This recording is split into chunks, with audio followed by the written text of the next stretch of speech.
സാവധാനം ആസ്വദിച്ച് കഴിക്കട്ടെ. ബെഞ്ചി ഒരു 10 എടുക്കുവാണെങ്കിൽ 100 രൂപ. ഇല്ല, എന്തോ ചെയ്യുന്നു പറയണേ. ചേട്ടനും അനിയനും കൂടി ശക്തിയേറിയ മത്സരം നടക്കുന്നു.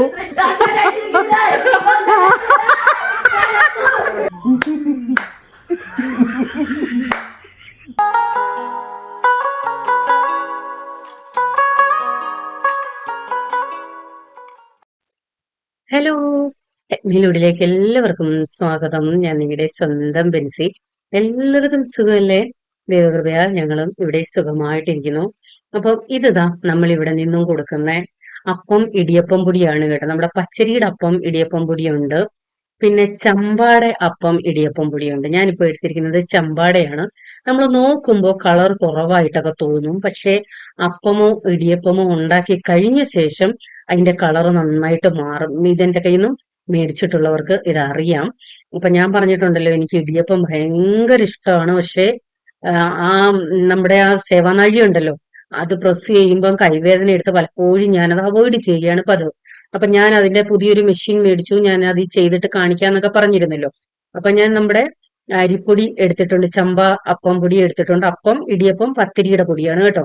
വെള്ളം നന്നായിട്ട് തിളപ്പിച്ച് അതിനകത്ത് ലേശം എണ്ണയും ഒഴിച്ചിട്ടുണ്ട്. ഉപ്പും ഇതിനകത്ത് തന്നെ ഇട്ടാൽ മതിയായിരുന്നു, ഞാൻ പക്ഷേ സെപ്പറേറ്റ് ആണ് ഉപ്പ് ഇട്ടത്.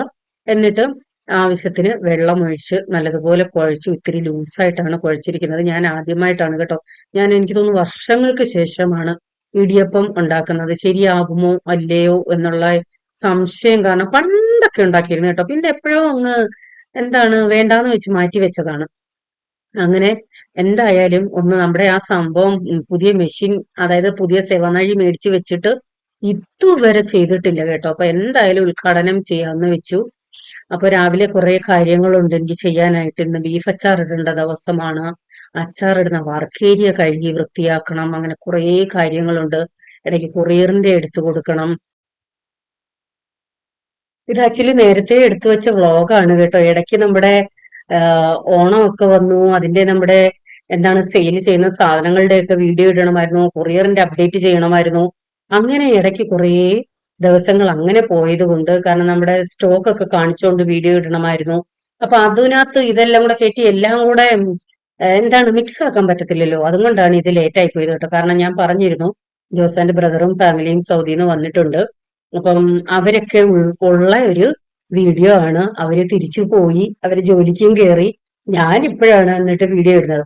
അപ്പം തിളച്ച വെള്ളം ഒഴിച്ച് കൈയിടാൻ പറ്റത്തില്ലല്ലോ. അതുകൊണ്ട് നമ്മുടെ തവിയും കൊണ്ട് ഇളക്കിയ ശേഷം കുറച്ചു നേരം അടച്ചു വെച്ചിരുന്നു. അതിനുശേഷം ഇത്തിരി ഒന്ന് ചൂട് പോയപ്പോൾ വീണ്ടും നല്ലതുപോലെ കുഴച്ച് പരുവത്തിനാക്കി വെച്ച് കേട്ടോ. നല്ല സോഫ്റ്റ് ആയിട്ട് കിട്ടിയിട്ടുണ്ട്.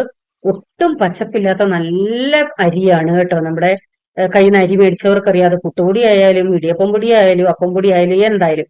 അപ്പൊ ഞാൻ പറഞ്ഞല്ലോ, മെഷീന്റെ കാര്യം ഞാൻ കഴിഞ്ഞ വ്ളോഗിൽ കാണിച്ചിരുന്നു. ഞാൻ കുറച്ച് സാധനങ്ങൾ പർച്ചേസ് ചെയ്തതിനകത്ത് അതാണിത്. അപ്പം അതിന്റെ ചില്ല് ഞാൻ ആദ്യം ഉണ്ടാക്കുമ്പോൾ ചെറിയ ഇതാണ് ചില്ലാണ് എടുക്കുന്നത്. അന്നത്തെ ദിവസം വലുതായിരുന്നു എടുത്തത് കേട്ടോ. അപ്പൊ അതുകൊണ്ട് തന്നെ അതിന്റെ ആ നൂല് നൂല് പോലുള്ളത് വലുതായിട്ടാ വന്നേ. അതുകൊണ്ട് ആദ്യം എന്താണ് ആ ഒരു ക്യൂരിയോസിറ്റി കാരണം നന്നായിട്ട് വരുമോ ഇല്ലയോ എന്നറിയാനായിട്ട് പ്രസ് ചെയ്തപ്പം തേങ്ങ ഇടാൻ മറന്നുപോയി. തിരുമ്മി അവിടെ വെച്ചിട്ടുണ്ടായിരുന്നു. അതിന് ശേഷമാണ് ഓർത്തത്, അയ്യോ തേങ്ങ ഇട്ടില്ലല്ലോ. പിന്നെ വീണ്ടും തേങ്ങ ഇട്ടിട്ട് പ്രസ് ചെയ്ത് ഭയങ്കര ഈസിയാണ് കേട്ടോ. ഞാനിത് വീഡിയോ ഇട്ടപ്പം കുറച്ച് പേര് എനിക്ക് മെസ്സേജ് ഇട്ടായിരുന്നു, വളരെ നല്ലതാണ്, വർഷങ്ങളായിട്ട് അവരത് യൂസ് ചെയ്യുന്നെന്ന്. പക്ഷേ ഒന്നോ രണ്ടോ പേര് പറഞ്ഞു ഇത് അത്ര ശരി കൊള്ളത്തില്ല, പെട്ടെന്ന് കേടായെന്നും പറഞ്ഞു. എനിക്ക് അറിയത്തില്ല, പക്ഷെ ഞാനിപ്പോ സ്ഥിരം ഉപയോഗിക്കുന്നുണ്ട് കേട്ടോ. എനിക്ക് തോന്നുന്നു 4-5 ദിവസം ഞാനിപ്പോ ഇടിയപ്പം ഉണ്ടാക്കി കഴിഞ്ഞു. മിക്കവാറും ഇപ്പൊ ഇടിയപ്പമാണ്. വളരെ എളുപ്പമാണ് കേട്ടോ, വളരെ എളുപ്പം. ഒട്ടും പ്രഷർ ഇല്ല. ജസ്റ്റ് ഇങ്ങനെ ഒന്ന് പ്രസ് ചെയ്ത് കൊടുത്താൽ മതി. അപ്പൊ താല്പര്യമുള്ളവരൊക്കെ മേടിച്ചോളും. നമ്മള് എന്ത് സാധനവും നമ്മൾ ഉപയോഗിക്കുന്നതിൽ ഡിപ്പെൻഡ് ആണോ, അത് നല്ലപോലെ കിട്ടുവോ മോശമായിട്ടിരിക്കുവോ പന്നലാകുമോ എന്നൊക്കെ. അപ്പൊ ഞാൻ ആദ്യമൊക്കെ ആയതുകൊണ്ട് ചെറുതായിട്ട് കുറേശ്ശെ മാവേ ഇട്ടുള്ളായിരുന്നു. കുറച്ച് കൂടുതൽ പ്രസ് ചെയ്ത് വെച്ചിരുന്നുവെങ്കിൽ കുറച്ചുകൂടി, അതായത് ഒറ്റ ട്രിപ്പ് എനിക്ക് 3-4 ഇടിയപ്പത്തിനുള്ളതേ ഉള്ളായിരുന്നു. അപ്പൊ എന്തായാലും സക്സസ് ആയെന്ന് പറഞ്ഞാൽ മതി. ഇത് 3 തട്ടും വെക്കാൻ പറ്റത്തില്ല, കാരണം ഇടിയപ്പം പൊങ്ങിയിരിക്കും. അതുകൊണ്ട് ഞാൻ 2 തട്ടിലായിട്ടാണ് വെച്ചിരിക്കുന്നത് കേട്ടോ. വെള്ളം ഓൾറെഡി തിളയ്ക്കാൻ വെച്ചിട്ടുണ്ടായിരുന്നു. അതിനുശേഷം തേങ്ങയൊക്കെ നമ്മുടെ ഇഷ്ടം പോലെ എങ്ങനെ വേണേലും ഇടാം കേട്ടോ. ഞാൻ അടിയിൽ ഇത്തിരി തേങ്ങ ഇട്ടുള്ളൂ. ഞാൻ അത് കഴിഞ്ഞിട്ട് ആം, ഫേസ്ബുക്കിലും അതുപോലെ തന്നെ എനിക്ക് തോന്നുന്നു നമ്മുടെ യൂട്യൂബിൽ ഷോർട്സ് ഇട്ടിട്ടുണ്ടായിരുന്നു തോന്നുന്നു. എനിക്ക് ഈ കറികളെക്കാളും ഇഷ്ടം ഇടിയപ്പം, അതോ ഏതെങ്കിലും വീഡിയോയിലാണോ കാണിച്ചത് ഓർക്കുന്നില്ല. എനിക്ക് ഇടിയപ്പം പഞ്ചസാര ഇട്ട് കഴിക്കാനാണ് ഇഷ്ടം. അപ്പൊ കുറച്ചുപേര് എനിക്ക് മെസ്സേജ് ഇട്ടു, പഞ്ചസാര മാത്രമല്ല പാലൊഴിച്ച് കഴിക്കാനും നല്ലതാണെന്ന്. തേങ്ങാപ്പാൽ ഒഴിച്ച് കഴിക്കുന്നവരുണ്ട്, സാദാ പാലൊഴിച്ച് കഴിക്കുന്നവരുണ്ട്. എങ്ങനെ വേണേലും ഓരോരുത്തർക്കും ഓരോ ഇഷ്ടങ്ങളല്ലേ. അപ്പൊ ഈ സമയം കൊണ്ട് ഞാൻ പറഞ്ഞില്ലേ ചില്ലും ഇത്തിരി വലിപ്പമുള്ള ഇതായിപ്പോയെന്ന്. അതുകൊണ്ട് തന്നെ ഇടിയപ്പം ഇത്തിരി വലിപ്പത്തിലാ, വലിയ നൂല് പോലെ കിട്ടിയേക്കുന്നത്. അതിനുശേഷം ഞാൻ ചെറിയ ചില്ലാണ് യൂസ് ചെയ്യുന്നത് കേട്ടോ. അപ്പം അതിന് ഞാൻ കറിയായിട്ട് മുട്ടക്കറിയാണ് ഉണ്ടാക്കുന്നത്. രാവിലെ ജോസ്റ്റാനും ഓസ്റ്റിൻ ഇപ്പൊ ഞാൻ പറഞ്ഞല്ലോ വന്ന ശേഷം കൂടുതലും ദിവസങ്ങൾ ഇവിടെയാണ്. അപ്പം ജോസാന്റെ കൂടെ ബീഫ് എടുക്കാൻ പോയി. അവര് വരുമ്പോഴത്തേക്ക് ബ്രേക്ക്ഫാസ്റ്റ് റെഡിയാക്കണം. അങ്ങനെ മുട്ടക്കറി അതിനു വേണ്ടി ഉണ്ടാക്കുവാണെങ്കിൽ കുറച്ച് കുക്കറിൽ പെട്ടെന്ന് തട്ടിക്കൂട്ട് മുട്ടക്കറി എന്ന് കേട്ടിട്ടുണ്ടോ? അതാണിത്. മുട്ട പുഴുങ്ങിയെടുത്തു. അതിനുശേഷം കുക്കറിൽ തന്നെ എണ്ണ ഒഴിച്ച് കടുകിട്ട് ഇഞ്ചി വെളുത്തുള്ളി കറിവേപ്പില, അതിനുശേഷം സവാളയും കൂടി ഇട്ട് ഒത്തിരി ഒന്നും വയലണ്ട, ജസ്റ്റ് ഒന്ന് വയണ്ട് വരുമ്പോഴത്തേക്ക് ഉപ്പും ചേർത്ത് നമ്മുടെ മസാലകൾ, മുളക് പൊടി, ഞാൻ ഇതിന് മീറ്റ് മസാലയാണ് ചേർത്തിരിക്കുന്നത്. ഞാൻ ഒരിക്കലും പറയത്തില്ല നിങ്ങൾ മീറ്റ് മസാല ചേർക്കണമെന്ന്. എന്റെ കയ്യിൽ ഉള്ളതും കൊണ്ട് ചേർത്തന്നേ ഉള്ളൂ. കാരണം മറ്റൊന്നുമല്ല, നമ്മൾ കട തുടങ്ങി പിന്നെ ചില സാധനങ്ങൾ ചിക്കൻ മസാല, സാമ്പാർ മസാല, മീറ്റ് മസാല, നമ്മൾ കമ്പനി ഐറ്റംസ് എടുക്കാറുണ്ടല്ലോ. അപ്പം എക്സ്പയറി ഡേറ്റ് അത് തീരുന്നതിന് മുമ്പ് ഫുള്ള് ഒരു മാലയായിട്ടാണെന്നുണ്ടെങ്കിൽ അവർക്ക് തിരിച്ചു കൊടുക്കാം. ഒന്നോ രണ്ടോ ഒക്കെ ആണെങ്കിൽ പിന്നെ തിരിച്ചു കൊടുക്കത്തില്ല. അപ്പൊ അത് ഡേറ്റ് തീരുന്നതിന്റെ ഒരു 2-3 ആഴ്ച മുമ്പേ ഞാനിങ്ങെടുക്കും. അങ്ങനെയാണ് ഇപ്പം സാമ്പാർ പൊടി ആയാലും ചിക്കൻ മസാല ആയാലും മീറ്റ് മസാല ആയാലും ഞാനിപ്പോ ഇത് ഉപയോഗിക്കേണ്ട അവസ്ഥയാണ്. സിറ്റുവേഷൻ ഇങ്ങനെ ആയതുകൊണ്ട്. അപ്പൊ അതിന് മുമ്പെല്ലാം ഞാൻ ഇങ്ങനെയുള്ള കറികൾക്കെല്ലാം നമ്മുടെ തന്നെ ഗരം മസാല ഉണ്ടല്ലോ, അതായിരുന്നു ഉപയോഗിക്കുന്നത്. അല്ലെന്നുണ്ടെങ്കിൽ ലേശം ചിക്കൻ മസാല ഇട്ട് കൊടുക്കും. ഇതിന് ഞാൻ ഗരം മസാല ഇട്ടിട്ടുണ്ട് കേട്ടോ. അത് മൊത്തം മീറ്റ് മസാല അല്ല ഇട്ടത്. മുളക് പൊടി, മല്ലിപ്പൊടി ഒക്കെ ഇട്ടിട്ടുണ്ട്, മഞ്ഞൾപ്പൊടി ഒക്കെ ഇട്ടിട്ടുണ്ട് കേട്ടോ. എന്നിട്ട് സവാള ജസ്റ്റ് ഒന്ന് ആ പച്ചമണം ഒന്ന് മാറിയതേ ഉള്ളേ, മൊത്തത്തിലൊന്നും വഴറ്റിയിട്ടില്ല. അതിനുശേഷം സവാള കുക്കറിന്റെ വിസിലിട്ട്, ഒറ്റ വിസിൽ മതി കേട്ടോ, അതിൽ കൂടുതലൊന്നും വേണ്ട. അപ്പോഴത്തേക്ക് ആ ഉള്ളി അങ്ങ് നന്നായിട്ട് വേവും. ഇങ്ങനെ ചെയ്യണമെന്നൊന്നും ഞാൻ പറയില്ല കേട്ടോ. ഒരു തട്ടിക്കൂട്ട് മുട്ടക്കറിയാണ്, ഞാൻ ആദ്യമേ പറഞ്ഞല്ലോ. നന്നായിട്ട് സവാള വയണ്ടൊക്കെ ചെയ്യണമെന്നുള്ളവർക്ക് ഒരിക്കലും ഇത് ഇഷ്ടപ്പെടില്ല. പക്ഷെ സമയമില്ല, പെട്ടെന്ന് ചെയ്യണമെന്നുള്ളവർക്ക് തീർച്ചയായിട്ടും ഇത് ഇഷ്ടപ്പെടും. അപ്പോഴത്തേക്ക് നമ്മുടെ ഇടിയപ്പവും റെഡി ആയിട്ടുണ്ട്. എനിക്ക് കിട്ടിയ സാറ്റിസ്ഫാക്ഷൻ ഒട്ടും ജില്ലാനും അല്ല കേട്ടോ. കാരണം നമുക്ക് ഇഷ്ടമുള്ള സാധനങ്ങൾ നമ്മൾ തന്നെ ചെയ്യുമ്പോഴേ, വീട്ടിൽ ഉണ്ടാക്കി കഴിക്കുമ്പോൾ ഉള്ള ഒരു സന്തോഷം ഒന്ന് വേറെ തന്നെയാണ്. അപ്പം നമുക്ക് അതിനുള്ള സംഭവം കയ്യിലുണ്ടെന്നുണ്ടെങ്കിൽ, ഇപ്പം നിങ്ങൾ വിചാരിക്കും പിന്നെ ഇത് വലിയ ആനക്കാര്യമാണോ, സ്ഥിരം ചെയ്യുന്നവർക്ക് ഇതൊന്നും വലിയ ബുദ്ധിമുട്ടല്ലെന്നേ. കാരണം എത്രയോ പേരുണ്ട് രാവിലെ ബ്രേക്ക്ഫാസ്റ്റ് ഇടിയപ്പമായിരിക്കും. എനിക്ക് എന്തോ മറ്റേത് ചെയ്യുന്നത് ഒരു ബുദ്ധിമുട്ടായിട്ട് തോന്നി, അതുകൊണ്ട് ഞാൻ ചെയ്തില്ലെന്നേ ഉള്ളൂ. അപ്പൊ കുക്കറിൽ നിന്ന് വിസിൽ വന്നപ്പോഴത്തേക്ക് ഞാനിത് വേറെ പാത്രത്തിലോട്ട് മാറ്റിയതിന്റെ ഉദ്ദേശം വീഡിയോയിൽ കുക്കറിനകത്ത് ഇതിട്ടാൽ കാണില്ല, അതുകൊണ്ടാണ് കേട്ടോ. അല്ലാത്തപ്പോ ഞാൻ ചെയ്യുമ്പോൾ ആ കുക്കറിൽ തന്നെ ഇങ്ങനെ മുട്ടയിട്ട് ജസ്റ്റ് അങ്ങ് ഇളക്കി യോജിപ്പിച്ച് ലാസ്റ്റ് വേണമെന്നുണ്ടെങ്കിൽ ലേശം വെളിച്ചെണ്ണയും കൂടി ഒഴിക്കും. ഇത്രയേ ഉള്ളൂ കറി. അപ്പൊ നമ്മുടെ ഇടിയപ്പവും മുട്ടക്കറിയും റെഡി ആയിട്ടുണ്ട്. പറയുമ്പോൾ ഒരു കോമ്പിനേഷൻ എന്താണ്, ഇടിയപ്പം മുട്ടക്കറി അല്ലെ കടലക്കറി അല്ലെ സ്റ്റൂ ഇങ്ങനെയൊക്കെ പറയും. എന്നെ സംബന്ധിച്ചിടത്തോളം ഇടിയപ്പവും പഞ്ചസാരയും എനിക്ക് ഭയങ്കര ഇഷ്ടമാണ്. അപ്പം ഓസ്റ്റിൻ ഇട്ടേക്കുന്ന ഉടുപ്പ് ജോസാന്റെ ഉടുപ്പാണ് കേട്ടോ. കാരണം അവൻ കൊണ്ടുവന്ന ഉടുപ്പൊക്കെ തലേന്ന് വീട്ടിൽ കൊണ്ടുപോയി വാഷ് ചെയ്യാനായിട്ട് അന്ന് വൈകിട്ട് വന്നപ്പോ അവന് ഡ്രസ്സ് കൊണ്ടുവന്നില്ലായിരുന്നു. അങ്ങനെ പിന്നെ ജോസാന്റെ ഒരു ഉടുപ്പിട്ടോണ്ടാണ് നടക്കുന്നത്, അതിട്ടോണ്ടാണ് പോയതും. അപ്പൊ ഞാൻ പറഞ്ഞിട്ടുണ്ടല്ലോ, നമ്മൾ ഇവിടെ നിന്നും സെയിൽ ചെയ്യുന്ന പാം ഷുഗർ ആണിത്. അതിന്റെ കട്ടൻ കാപ്പി ധാരാളം പേര് ഇത് മേടിക്കുന്നുണ്ട് കേട്ടോ. ഇതാണ് അതിന്റെ ടെക്സ്ചർ എന്ന് പറയുന്നത്. പഞ്ചസാര പോലെ തന്നെ തരിതരിയാണ് കേട്ടോ. അപ്പൊ ഇത് കാപ്പി ഇടാനായാലും തേയില വെള്ളത്തിൽ ഇടാനായാലും ഞാനിത് കോഫി പൗഡറും ആ പാം ഷുഗറോടാണ് യൂസ് ചെയ്തിരിക്കുന്നത്. മാറി മാറി ചിലപ്പം പാം ഷുഗർ യൂസ് ചെയ്യും, ഇത് തീർന്നാൽ പിന്നെ ശർക്കര പൊടിയായിരിക്കും കൊടുക്കുന്നത്. അങ്ങനെ മാറി മാറി യൂസ് ചെയ്യുവേ. അപ്പം കുറെ പേര് ഇത് സാമ്പിള് ഒന്ന് മേടിച്ച് നോക്കിയിട്ട് ഇപ്പൊ സ്ഥിരം എൻ്റെ കയ്യിൽ നിന്ന് മേടിക്കുന്നവരുണ്ട്. നിങ്ങൾ പാൽ ചായക്കകത്തോ പാൽ കാപ്പിക്കകത്തോ ആണ് ഇടുന്നതെന്നുണ്ടെങ്കിൽ ഇതുപോലെ വെള്ളം തിളച്ച് വരുമ്പോൾ ഇത് ഇടരുത്, പാല് പിരിഞ്ഞു പോകും. വാങ്ങിയ ശേഷം ചെറുതായിട്ടൊന്ന് ആവി പോയ ശേഷം ഇടാവൂ. അങ്ങനെ എൻ്റെ ആഗ്രഹം ഇനിയിപ്പം മിക്കവാറും ദിവസങ്ങളിൽ ഇവിടെ ഇടിയപ്പമായിരിക്കും കേട്ടോ. ഈസിയാണ്, കൈക്ക് ഒരു ബുദ്ധിമുട്ടും ഇല്ല. പെട്ടെന്ന് ഒരു കറി ഉണ്ടാക്കണമെന്നുള്ളവർക്ക് ധൈര്യമായിട്ട് ഇത് ചെയ്യാം കേട്ടോ. സമയമില്ലാത്തവർക്ക്. ടേസ്റ്റിനൊന്നും ഒരു കുറവുമില്ല കറിക്ക്. അങ്ങനെ കുറേ നാളായിട്ടുള്ള ഇടിയപ്പം എന്നുള്ള ഒരു ആഗ്രഹം അങ്ങ് സഫലമായി. അപ്പോൾ നിങ്ങൾ ശ്രദ്ധിച്ചില്ലേ? കാരണം നമ്മൾ പുട്ടുപൊടി നോക്കുമ്പോൾ അധികം കളറില്ല, പക്ഷെ ആവി കയറി അപ്പോൾ അതുപോലെ തന്നെ കേട്ടോ. അപ്പം ചുട്ടെടുക്കുമ്പോൾ ഇതുപോലെ നല്ല ഡാർക്ക് കളറായിരിക്കും. തണുത്തിട്ട് നല്ല സോഫ്റ്റാണ് കേട്ടോ ഇടിയപ്പം. ഒട്ടും ഒട്ടത്തില്ല. ഒട്ടയരി ഉണ്ടല്ലോ, അതല്ല. അപ്പം നന്നായിട്ട് 4, 5, 6 പ്രാവശ്യം ഈ അരി കഴുകി അതിൻ്റെ കാടി കളഞ്ഞ്, ഈ കാടി ഇരിക്കുമ്പോഴാണ് കൂടുതൽ ഒട്ടൽ വരുന്നത്. മൊത്തത്തിൽ കഴുകി നല്ല വൃത്തിയായിട്ട് ചെയ്യുന്നതാണ് കേട്ടോ. അത് നിങ്ങൾ ഈ പ്രൊഡക്റ്റ് യൂസ് ചെയ്യുമ്പോൾ നിങ്ങൾക്ക് മനസ്സിലാവും അതിൻ്റെ ക്വാളിറ്റി എത്രത്തോളം ഉണ്ടെന്ന്. സാവധാനം ആസ്വദിച്ച് കഴിക്കട്ടെ. ഇടിയപ്പവും മുട്ടക്കറിയും കട്ടൻ കാപ്പി.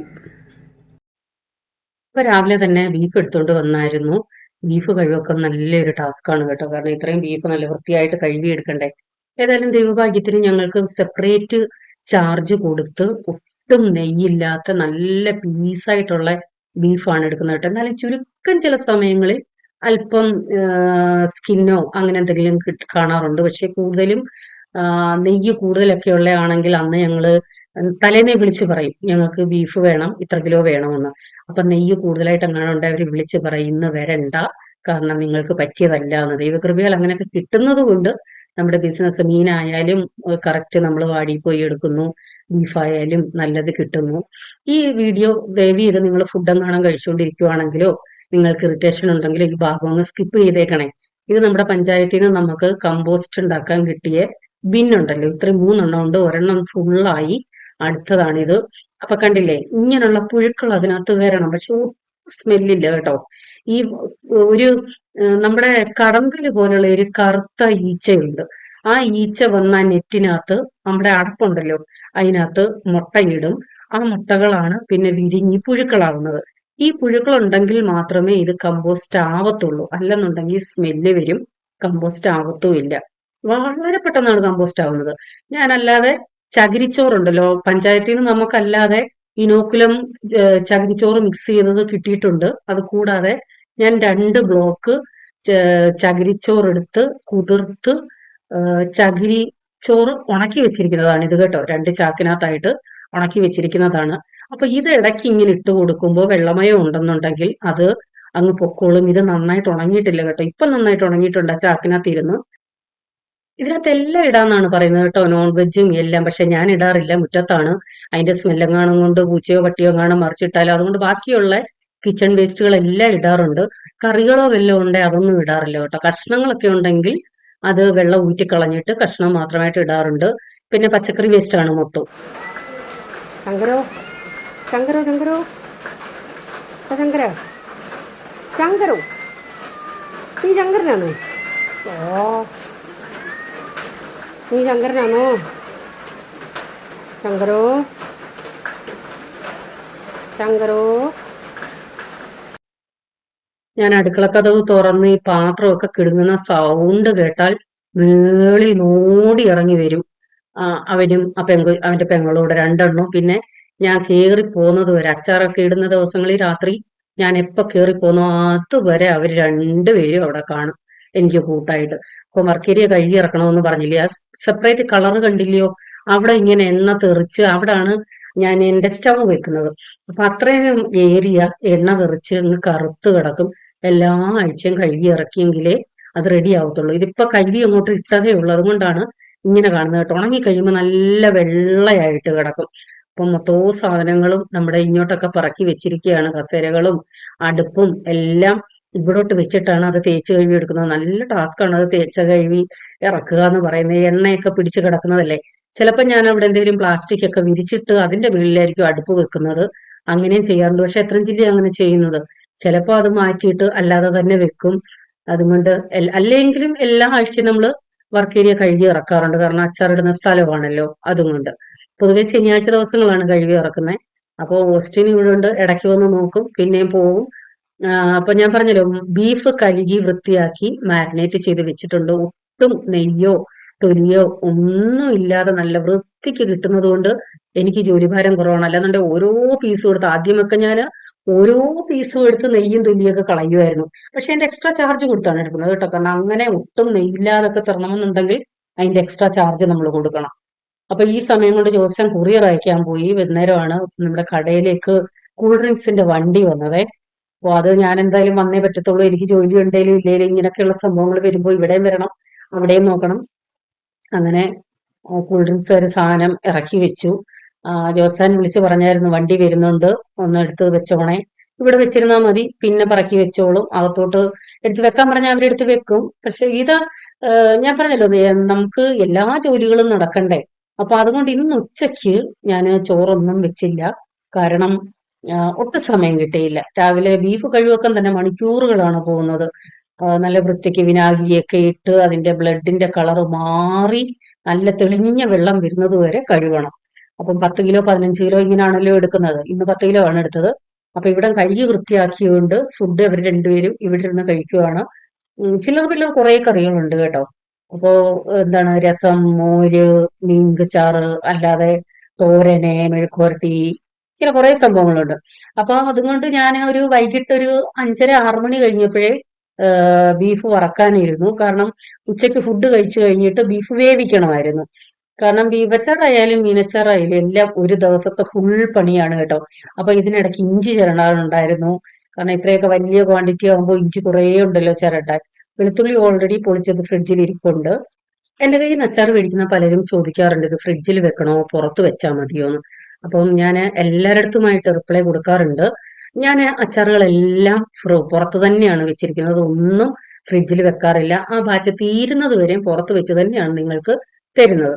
പക്ഷെ സൂക്ഷിക്കേണ്ട കുറെ കാര്യങ്ങളുണ്ട്. കൈ തൊടരുത്, നനഞ്ഞ സ്പൂൺ ഇടരുത്, എപ്പോഴും എപ്പോഴും തുറക്കരുത്, വായു കയറരുത്, നല്ല രീതിയിൽ അടച്ചു വെക്കണം. അപ്പോൾ ഞാൻ അവർക്ക് പറയുന്നത് കൊണ്ട് അങ്ങനെ പറ്റത്തില്ല എന്നുണ്ടെങ്കിൽ നിങ്ങൾ ഫ്രിഡ്ജിൽ വെച്ചോളൂ. ഫ്രിഡ്ജിൽ വെച്ചാലും ഇത് ഉറഞ്ഞു പോകത്തില്ല. കാരണം ഞാൻ വറക്കുന്നത് നല്ലെണ്ണയിലാണ്, അച്ചാറിടുന്നത് നല്ലെണ്ണയിലാണ്. അതുകൊണ്ട് തന്നെ ഫ്രിഡ്ജിൽ നിന്ന് എടുത്താലും ആ സെയിം കൺസിസ്റ്റൻസി ആയിരിക്കും. കുടിക്കാൻ വന്നതാ. ചായ കുടിക്കാൻ വന്നത്. അപ്പൊ തന്നെ കളയാൻ ആള് വന്ന് ഓടിപ്പോയി. വലിയപ്പായും ഒക്കെ ചായ കുടിക്കാനായിട്ട് ചായ ഇട്ടുകൊണ്ട് വന്നു. അപ്പൊ തന്നെ ഓടിയോണ്ട് പോയി. കടയിൽ ആള് വന്നു. കപ്പ ചിപ്സ്, തക്കാളി മുറുക്ക്. അപ്പോൾ എല്ലാ ദിവസവും എന്തെങ്കിലുമൊക്കെ അച്ചാറുകൾ ഇടാൻ കാണും കേട്ടോ. ഒരു ദിവസം ബീഫാണെങ്കിൽ മീൻ, പിറ്റേന്ന് നാരങ്ങ, നെല്ലിക്ക, മാങ്ങ. നാരങ്ങ തന്നെ പല വിധത്തിലുള്ളതുണ്ട്, നെല്ലിക്ക. പിന്നെ സ്പെഷ്യലായിട്ട് എന്തെങ്കിലും ഓർഡർ തരുവാന്നേ അത്. എല്ലാ ദിവസവും അച്ചാറിടക്കം കാണും. ഇതിപ്പം ബീഫ് രാവിലെ തുടങ്ങിയതാണ് കേട്ടോ. ഇപ്പോൾ സമയം ഏകദേശം വൈകിട്ട് 6:45 കഴിഞ്ഞു. വറപ്പ് തീർന്നതേ ഉള്ളൂ. ഇനിയിപ്പോൾ അച്ചാറിൻ്റെ പരിപാടി ഇതാ. വെളുത്തുള്ളിയൊക്കെ വഴട്ടാനായിട്ട് ഇട്ടു. നേരത്തെയൊക്കെ ആണെങ്കിൽ വെളുപ്പിന് 2 മണി 3 മണി വരെയൊക്കെ ആകുമായിരുന്നു ഓരോ അച്ചാറുകളും. ഇപ്പം പിന്നെ കുറച്ചുകൂടി പ്രാക്ടീസായി. അതുകൊണ്ട് തന്നെ ബീഫ് വറക്കാനിടുമ്പോൾ അതിൻ്റെ കൂട്ടത്തിൽ ബാക്കി കാര്യങ്ങൾ ചെയ്യും. ഓരോ കാര്യങ്ങൾക്കൊക്കെ അറിയാം ഏത് രീതി ചെയ്യണം. അതുകൊണ്ട് കുറച്ചുകൂടി പെട്ടെന്ന് തീരുന്നുണ്ട്. ഇനി പച്ചാറിട്ട് തീരുമ്പോഴത്തേക്ക് ഏകദേശം ഒരു 8:30-9 പരിപാടികൾ തീരും. ഇതാണ് എൻ്റെ ജോലികൾ എന്ന് പറയുന്നത് ഒരു ദിവസം. ഇന്ന് പിന്നെ തീരെ സമയമില്ല ഞാൻ കേട്ടോ. കാരണം വർക്കേരിയൊക്കെ കഴുകി ഇറക്കണമായിരുന്നല്ലോ. അതുകൊണ്ടാണ് പിന്നെ എനിക്ക് ഒന്നും വെക്കാൻ സമയം കിട്ടാഞ്ഞത്. പിന്നെ ഇന്നലെ എന്നൊക്കെ പറയുന്ന ഞാൻ നേരത്തെ വെച്ചത് ഞാൻ പറഞ്ഞിട്ടുണ്ടല്ലോ, പാചകം എല്ലാ ദിവസവും ഇല്ല. കാരണം എനിക്ക് പറ്റത്തില്ല. അടുക്കളയിൽ കയറിയാൽ പിന്നെ എല്ലാ കാര്യങ്ങളും ഇവിടെ നടക്കത്തില്ലല്ലോ. അപ്പോൾ 2-3 ദിവസത്തേക്ക് ചോറ് ഓരോ പ്രാവശ്യം വെക്കുന്നത് കാണും, കറികളും കാണും. പിന്നെ അത് കഴിഞ്ഞായിരിക്കും വെക്കുന്നത്. ഡെയിലി വെപ്പ് വളരെ ചുരുക്കമാണ്. അതുകൊണ്ട് പിന്നെ ഇന്നലത്തെ ചോറെല്ലാം തീർന്നായിരുന്നു. ഇന്നതുകൊണ്ട് പിന്നെ വെക്കാൻ ഒന്നേന്ന് വെക്കണം. അങ്ങനെ ഉണ്ടെങ്കിൽ ഇന്ന് പാതിരാത്രി 2 മണി 3 മണി വരെയൊക്കെ പോകും എൻ്റെ അച്ചാറിടക്കം. അതുകൊണ്ടാണ് പിന്നെ ഇന്നെങ്കിൽ അങ്ങ് വേണ്ടാന്ന് വെച്ചാൽ. കാരണം നാളെ ചർച്ചിൽ പോകണമല്ലോ, സൺഡേ. അപ്പോൾ രാവിലെ എണീറ്റ് ചർച്ചിലും പോകണം. അതുകൊണ്ട് ഇന്നിങ്ങനെ അങ്ങ് പോട്ടെ എന്ന് വിചാരിച്ചു. അപ്പോൾ രാത്രി ആയപ്പോഴത്തേക്ക് ജോസാൻ്റെ ബ്രദറും ഫാമിലിയും, ഓസ്റ്റിൻ ഓൾറെഡി ഇവിടെ ഉണ്ട്, ഇളയ മോനാണത്, വന്നിരുന്നു. ഞാൻ കഴിഞ്ഞൊരു വ്ളോഗിൽ നമ്മുടെ ദാഹശമനി കാണിച്ചിരുന്നു. ഞാൻ ഏകദേശം 1 മാസത്തോളമായിട്ട് അതാണ് ഉപയോഗിക്കുന്നത് കേട്ടോ. അപ്പൊ കുറേ പേര് എൻ്റെ അടുത്ത് അതിന്റെ ഉണ്ടോ എന്ന് ചോദിച്ചു. ഞാൻ അതിന്റെ സ്റ്റോക്ക് ആക്കിയിട്ടുണ്ട്. ഞാൻ ഉടനെ സ്റ്റാറ്റസ് അപ്ഡേറ്റ് ചെയ്യാം. ഇതുവരെ സ്റ്റാറ്റസ് അപ്ഡേറ്റ് ചെയ്തില്ല. 2 ദിവസമേ എൻ്റെ കൈ കിട്ടിയിട്ട്. കണ്ടില്ലേ തിളപ്പിച്ച ചരുവം എത്രത്തോളം കളർ ഉണ്ടെന്ന് കണ്ടോ നിങ്ങൾ? അതിനകത്ത് പതിമുഖമുണ്ട്, രാമച്ചമുണ്ട്, വേറെ അങ്ങാടി മരുന്നുകളൊക്കെ ഉണ്ട്. നമ്മുടെ പാത്രം ഒരിത്തിരി പോലും കളറില്ല. വെള്ളത്തിനാണെങ്കിലും നല്ലൊരു യെല്ലോ കളറിന്റെ ഒരു കളറാണ്. നല്ല ടേസ്റ്റ് ആണ്. ഞാൻ 1 മാസത്തിൽ കൂടുതലായി അത് ഉപയോഗിക്കുന്നു. ഞാൻ പല വ്ളോഗുകളിലും കാണിച്ചും കഴിഞ്ഞു. അപ്പൊ കുറേ പേര് അതിന്റെ എൻക്വയറി ഉണ്ടായിരുന്നു, ഉണ്ടോ എന്ന്. അങ്ങനെയാണ് ഞാനിപ്പോ സ്റ്റോക്ക് ആക്കിയിരിക്കുന്നത്. നമ്മുടെ ഗൈസ് ലീഡിൽ നിൽക്കുന്ന ഇവര് രണ്ടുപേരുവാ അനിയനും ചേട്ടനും കൂടുതൽ നേരം ഭയങ്കര അടിച്ചോണ്ടിരിക്കും കൂടുതൽ നിൽക്കുന്ന അനിയനും ചേട്ടനാ അപ്പൊ ഇങ്ങനെ ആ കണ്ടോളെ 3, 2, 1 സ്റ്റാർട്ട്.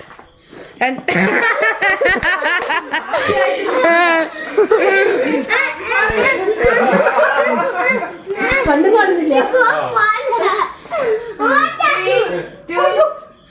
3, 2, 1 സ്റ്റാർട്ട്.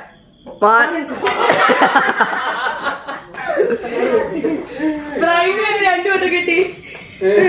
ഇതാവുന്നും കൂടെ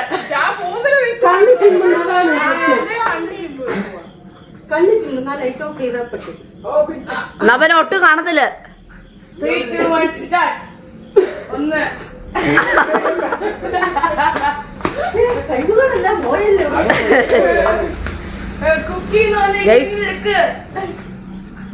എല്ലാരും ഉണ്ട് ഗൈസ്.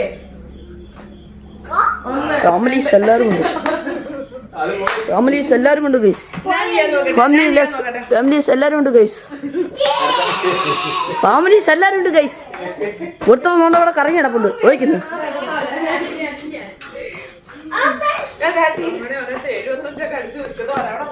75, 50.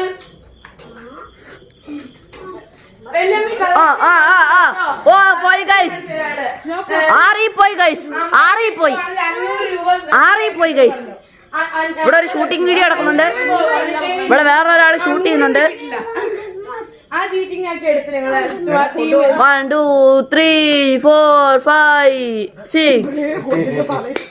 നിങ്ങൾ ഇവര് ചെയ്യുന്ന കൗണ്ട് ചെയ്തോണം.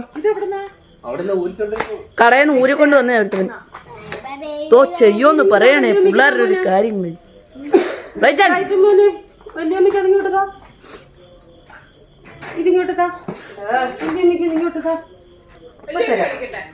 ബെഞ്ചി ഒരു 10 എടുക്കുവാണെങ്കിൽ 100 രൂപ. ഇല്ല ഇപ്പൊ ജോസ്റ്റാന്റെ ഒരു വെല്ലുവിളിയാണ്. ചേച്ചി 10 പോയിന്റ് എടുത്താ ജോസ്റ്റാൻ 100 രൂപ കൊടുക്കും. Okay 3, 2, 1 start. 100 രൂപ കൊടുക്കും. ഒരു 10 രൂപ. Okay 1, 2, 3 start. കണ്ണ് നീരാവി എടുക്കുന്നേ.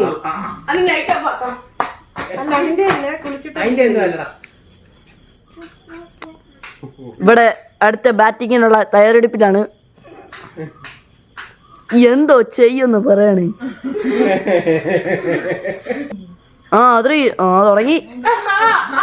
ഓ ഗൈസ് 3 പോയിന്റ് എടുത്തിരിക്കുന്നത്. ജമ്പ് ചെയ്യുന്ന ബോളറിനെ പറ്റിയത് മറ്റേ നമ്മുടെ വലിയ ബോള് മതിയടാ. വലിയ ബോൾ 100 അത് ജോസ എടുക്കും. എടുക്കും. ഞാൻ വീഡിയോ എടുക്കാം. അപ്പൊ കളിക്കേ 100 എടുക്കൂന്നുള്ള വെല്ലുവിളിയാണ് ഗൈസ് ഇവിടെ നടക്കുന്നത്. 100 എടുത്താ 500 രൂപ എന്ന് ഞാൻ പറയത്തില്ല. എന്റെ പൈസ ഇല്ലേ. 25ആയി, 30ആയി, 35 കഴിഞ്ഞു, 40ആയി ഗൈസ്. നൈസ് വീഡിയോ ആണ് ഗൈസ്. എല്ലാരും നിങ്ങൾ ഷെയർ ചെയ്ത് കൊടുക്കണം. ഓ 44 പോയിന്റ് എടുത്തിരിക്കുന്നു. 53 sorry bro. അല്ല സോറി ഗൈസ് 54 പോയിന്റ് എടുത്തിട്ടിരുന്നു. ചേച്ചിയുടെ തയ്യാറെടുപ്പിലാണ് ഗൈസ്. 1 സ്റ്റാർട്ട്. വീഡിയോ എടുക്കുന്നുണ്ട്. എന്തൊക്കെ കിട്ടുമെന്ന് ദൈവം തമ്പുരാനറിയാം. നമുക്ക് എല്ലാം കെട്ടിക്കാം ഗൈസ്. തുടങ്ങിയോ. 2 2 പോയി. 1 എടുത്തു, 2 പോയി. ഇനിയിപ്പൊ നമുക്ക് അങ്ങനെ പറയാം ഗൈസ്. ഇനി നമുക്ക് അങ്ങനെ പറഞ്ഞ് ആശ്വസിക്കാം ഗൈസ്. 1, 2, 3, 4, 5, 6. ഓ 5 എടുത്ത് ഗൈസ്. അതുകൊണ്ട് 100 രൂപ എന്ന് ഞാൻ പറയത്തില്ല, 50 രൂപ. 9, 10. 100 രൂപ 100 വയ്ക്കുന്നു ഗൈസ്. കള്ളലാട്ടോ. അത് പറയുമ്പോ ചെയ്യണം. എപ്പോഴും ചെയ്ത് നോക്കൂ. മത്സരത്തിന് ഒരു സമയമുണ്ട്. രണ്ടുപേരും ഒരുമിച്ചേ. 3, 2, 3 സ്റ്റാർട്ട്. 4, 5, 6, 7, 8, 9.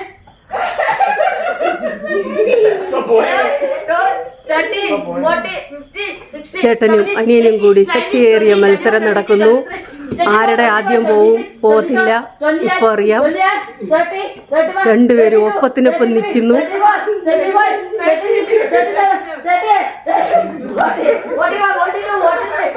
ആരും വിട്ടുകൊടുക്കുന്നില്ല. ദൈവമേ, ശക്തിയേറിയ മത്സരം നടക്കുന്നു. അയ്യോ എന്റെ ദൈവമേ,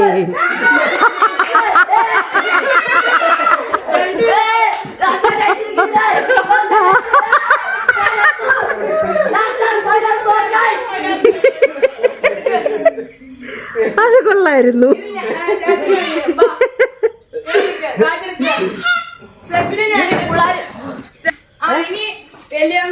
അയ്യോ വേണ്ട, ഇല്ലില്ല, ഇച്ചിരൂടെ അടുത്ത് നിൽക്കോ. 4, 5, 6, 7, 8, 9, 10, 11, 12, 13, 14, 40. Last out. ചിഞ്ചു അത്രയല്ലോ അടിക്കുന്നല്ലോ. അത് പ്രാക്ടീസ് വേണം, പ്രാക്ടീസ്. ഞാനും 2, 3, start. 1, 2, 3.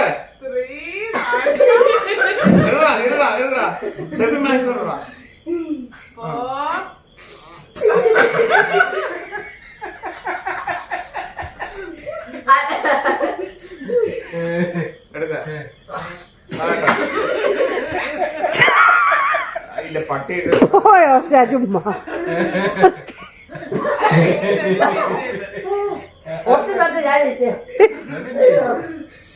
പക്ഷെ ഇവിടെ മുട്ട് നോവും തോന്നുന്നു. ഇവിടെ ഇന്നലെ കഴിച്ച ചിക്കൻ്റെ ആരോഗ്യം ആരാണ് കഴിക്കുന്നതെന്ന് ഇപ്പൊ അറിയാം. അയ്യോ രണ്ട് ദൈവമേ, എന്റെ ദൈവമേ, ആരാണ് മിടുക്കൻ? ആരാണ് ഇന്നലെ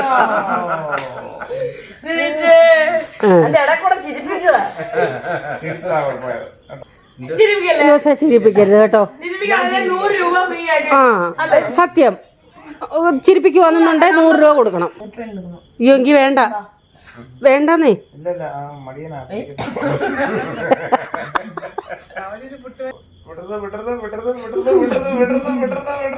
ഞാൻ പറഞ്ഞില്ലയോ?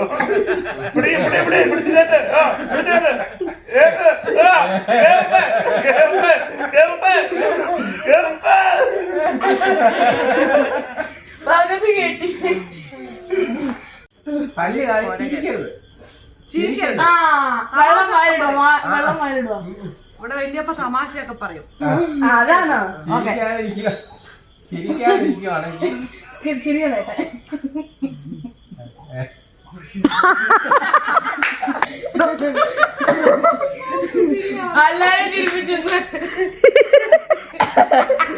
അത് കൊള്ളായിരുന്നു.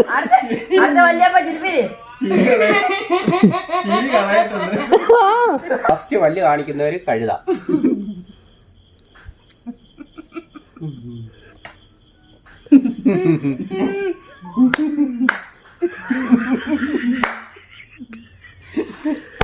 ഒരു 6 വർഷം കൂടെ കഴിഞ്ഞിട്ട് സെഫിനും ഓസ്റ്റിനും ഒക്കെ ഈ വീഡിയോ കാണണം.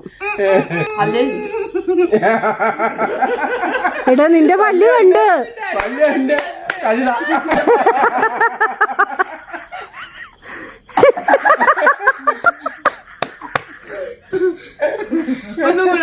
ഒന്നുകൂടെ ഒരു കാര്യം ചെയ്യ്, നമുക്കെല്ലാം വല്ലതും കഴിക്കാം.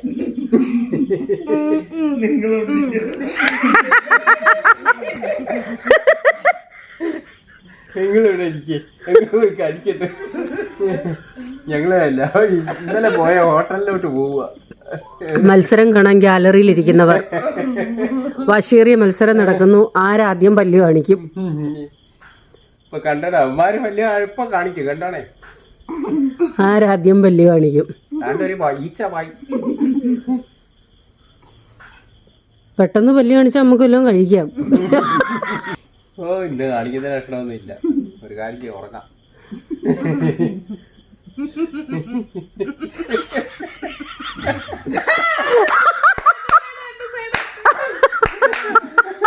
ഒന്ന് ഇവനും പോയി ഒന്ന് ഞാനും പോയി. ലാസ്റ്റ് ടീമാ. 3, 2, 1 ജോക്സ് പറഞ്ഞു തുടങ്ങി. 3, 2, 1 സ്റ്റാർട്ട്. അത് അതിന്റെ കൂടെ ഉണ്ടെന്നുള്ളേ.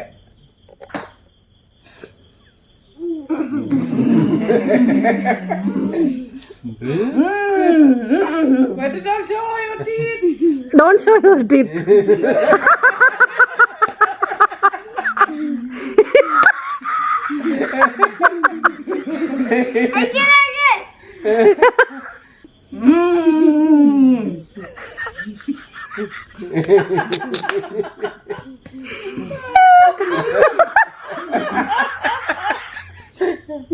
വാ തുടയ്ക്കാനും സമ്മതിക്കത്തില്ല. എന്നോട് അവനാരാ മോൻ?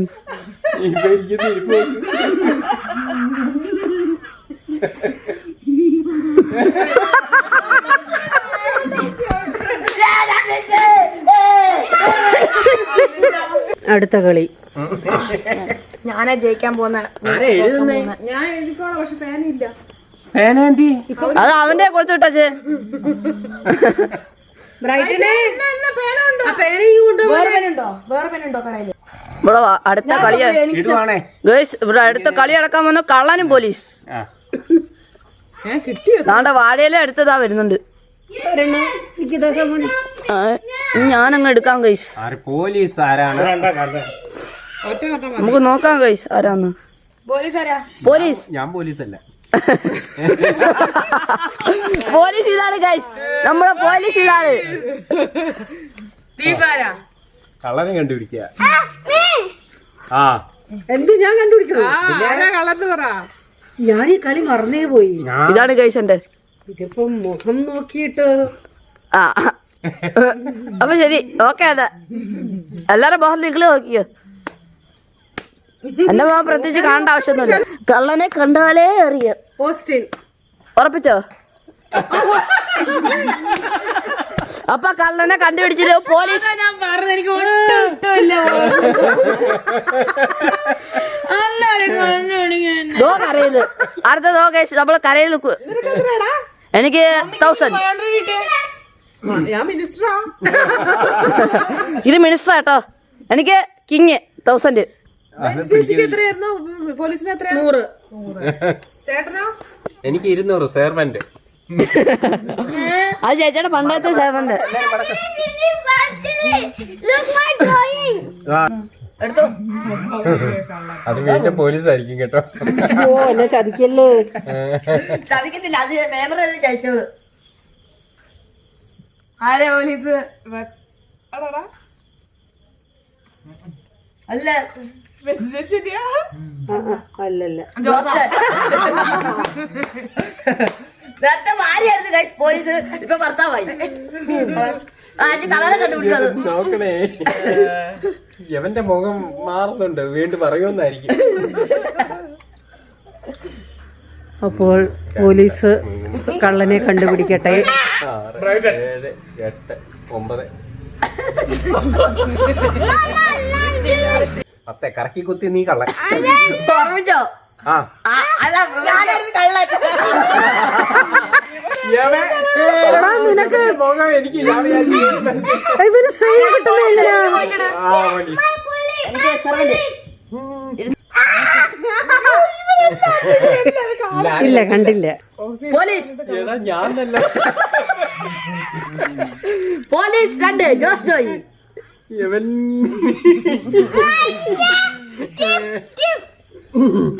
അല്ല, ഇവൻ ഓൾറെഡി ഇട്ടു. ആരെങ്കിലും ഇട്ടു, ഞാനായിട്ടത്. ഇട്. ഞാൻ ഇനിയിപ്പോ എടുക്കുന്നില്ല.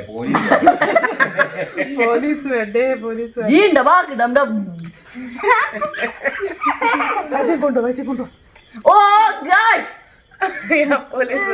ഓ നോ. ഞാനൊന്ന് കരകയറി. പോലീസ്. ഞാനാ പോലീസ്. കളറെ കണ്ടുപിടിച്ചു. ചേച്ചി എന്താ മിണ്ടായിരിക്കുന്നേ? ആരുടെയും മുഖത്തൊന്നും മനസ്സിലാവുന്നില്ലല്ലോ. അയ്യോ, പോയിന്റിടുന്ന. അവൻ കള്ളനെ കണ്ടുപിടി. ഷിഞ്ചു ഇല്ലയോ? കള്ളൻ സെട്ടി. ഉറപ്പിച്ചോ? ആ തോറ്റി പോ. ഞാൻ തീപ്പ്. അതെനിക്ക് ഇഷ്ടപ്പെടുന്നില്ല. തീഫല്ലേ രണ്ടെണ്ണോ? അത് കൊടു. രണ്ട്. ഒരു. ഇനി ആര് ചെയ്യണ്ട? ഇങ്ങനെ എടുത്താ ഇങ്ങനെ ഇടുമ്പോ ഇതൊക്കെ പിടിച്ചു. എട്. ചേച്ചി മടക്ക്. അപ്പൊ അല്ലാതെ തന്നെ ഞങ്ങള് കപ്പ ഇവിടെ മേടിച്ചു വെച്ചിട്ടുണ്ടായിരുന്നു. കപ്പയും ബീഫ് കറിയോ അല്ലെ മീൻ കറിയോ ഉണ്ടാക്കി അവർക്ക് കൊടുക്കണമെന്നും പറഞ്ഞു. പക്ഷെ എനിക്ക് തീരെ സമയം ഇല്ലാതായിപ്പോയി. കാരണം നമ്മൾ ഏറ്റെടുത്തിരിക്കുന്ന ചില ഇതുണ്ടല്ലോ. കാരണം ചിലര് മാസങ്ങൾ മുമ്പേ പേയ്മെന്റ് ചെയ്തിട്ടതാണ്. അവര് പോകുന്ന സമയമാകുമ്പോൾ സാധനം കൊടുക്കണം. അത് നമ്മള് കൊടുത്തേ പറ്റത്തുള്ളൂ. നമ്മളെ വിശ്വസിച്ചാണല്ലോ ഓർഡറുകൾ തരുന്നത്. അപ്പൊ അങ്ങനെയുള്ളത് കൊണ്ട് തന്നെ ഇപ്രാവശ്യം എനിക്ക് അവർക്ക് സ്പെഷ്യലായിട്ട് ഒന്നും ഉണ്ടാക്കി കൊടുക്കാൻ പറ്റിയില്ല. അപ്പം കപ്പ ബിരിയാണി വെക്കാനായിട്ട് അന്ന് നെഞ്ചാരവും മേടിച്ചായിരുന്നു. അപ്പൊ എനിക്ക് സമയമില്ല. ഞാൻ ഷിഞ്ചി പറഞ്ഞൊരു കാര്യം ചെയ്യാം, അവിടെ കൊണ്ടുപോയി വെക്കാം, എന്നിട്ട് ഇങ്ങ് കൊണ്ടുവരാം, നമുക്ക് ഇവിടെ മുറ്റത്തിരുന്ന് എല്ലാവർക്കും കൂടെ കഴിക്കാം. അങ്ങനെ അതും കൊണ്ട് വന്നതാണ് അവര്. എല്ലാം കഴിഞ്ഞപ്പോ ഒത്തിരി ലേറ്റായി. കാര്യം പറഞ്ഞിരുന്നു കഴിച്ച് എല്ലാം കൂടെ ആയപ്പോഴത്തേക്ക് കുറെ സമയം. ഇപ്രാവശ്യം എനിക്ക് ഒന്നും അവർക്ക് ചെയ്തു കൊടുക്കാൻ പറ്റിയില്ല കേട്ടോ. കാരണം എല്ലാ പ്രാവശ്യവും എന്തെങ്കിലും സ്പെഷ്യലായിട്ട് എന്തെങ്കിലും ബിരിയാണിയോ എന്തെങ്കിലുമൊക്കെ ചെയ്യുന്നതാണ്. ഇപ്രാവശ്യം സാധാ കറി തോരൻ ഇങ്ങനെയൊക്കെയുള്ള എന്തെങ്കിലും ആയിരിക്കും വരുമ്പോ ഫുഡ് കഴിക്കാനായിട്ട് കൊടുക്കുന്നത്. അങ്ങനെ കുറെ നേരം കാര്യം പറഞ്ഞിരുന്നു. അതൊക്കെ ഒരു സന്തോഷമാണ്. പിന്നെ ഞാൻ ഏറ്റെടുത്തിരിക്കുന്ന ഞങ്ങളുടെ കാര്യങ്ങള് അത് ചെയ്യാതിരിക്കാൻ പറ്റില്ലല്ലോ. അപ്പൊ എല്ലാം കഴിഞ്ഞ് അടുക്കള മുറ്റത്തെ പാത്രങ്ങളൊക്കെ കഴുകി, ഞാൻ പറഞ്ഞില്ല ഞങ്ങള് കയറി പോകുന്നത് വരെ അവര് രണ്ടുപേരും ആ മുറ്റത്ത് കാണും. ആ സമയം കൊണ്ട് ഞാൻ കട്ടൻ ചായ വേണമെന്ന് പറഞ്ഞു. ഞാൻ കട്ടൻ ചായ ഇട്ടു. അപ്പോഴത്തേക്ക് ഇവിടെ പാത്രങ്ങളെല്ലാം കഴുകി റെഡിയാക്കി. അത് കഴിഞ്ഞ് ഒത്തിരി ലേറ്റായി അവർ പോയപ്പോൾ. ഇതൊക്കെയായിരുന്നു ഞങ്ങളുടെ സന്തോഷ നിമിഷങ്ങൾ എന്ന് പറയുന്നത്. ഈ വീഡിയോകൾ ഇങ്ങനെ കിടക്കും എന്നും കാണാനായിട്ടും ഇങ്ങനെയൊക്കെ ഒരു സമയം ചെലവാക്കിയിരുന്നു എന്നും ഇങ്ങനെയൊക്കെ എന്താണ് ഒരു എന്റർടൈൻമെന്റ് ഫാമിലിയിൽ ഉണ്ടായിരുന്നു എന്നും ഒക്കെ ഓർക്കാൻ ഈ വീഡിയോകൾ ഇങ്ങനെ കിടക്കും. എപ്പോ വേണേലും കാണാമല്ലോ. അപ്പൊ ഇതൊക്കെയാണ് വിശേഷങ്ങള്. വീണ്ടും അടുത്ത വീഡിയോയുമായി വരാം. Till then bye. God bless you.